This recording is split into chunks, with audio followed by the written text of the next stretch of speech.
If you want to see how deep this stuff is, and this is what you have to understand, because you might be watching this, and I think the average person watches this stuff, and they're like, why is it? It doesn't make sense.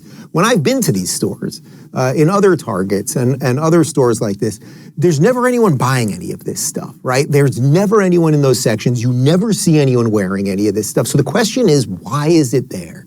And it has much more to do with how these organizations are set up, the diversity, equity, inclusion groups that are in there, ESG, and more, than whether they have a desire to make a profit, and that is a problem. This is video of Target CEO Brian Cornell explaining that it is his mission. Now, I thought the mission of a Target CEO would be to sell as much crap as possible so the Target stock price goes up, so the shareholders are happy, you put out a product, you make some money, you go home. But no, his mission is to advance diversity, equity, and inclusion.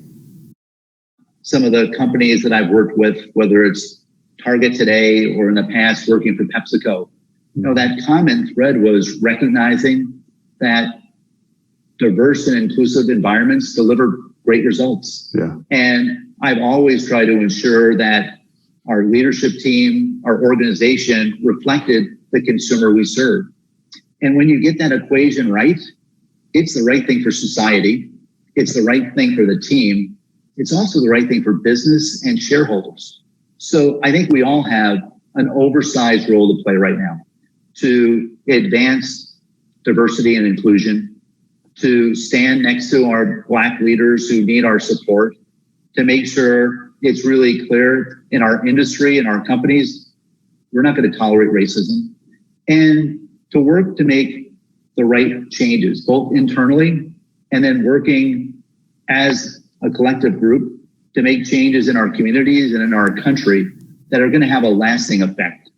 Guys, he's not going to tolerate racism by hiring people based on race. He's going to literally look at skin color and gender and sexuality and hire people in exact accordance with their demographic. Oh, God, it's so terrible. Note he didn't step down. I would imagine that there's a Black guy out there who's capable of being the Target CEO, and yet you've got this rich white guy, Mr. Cornell. Okay, Cornell's got some cash, but Cornell's gonna defeat racism by hiring ex-Black lesbians and Y trans this and that and the other thing.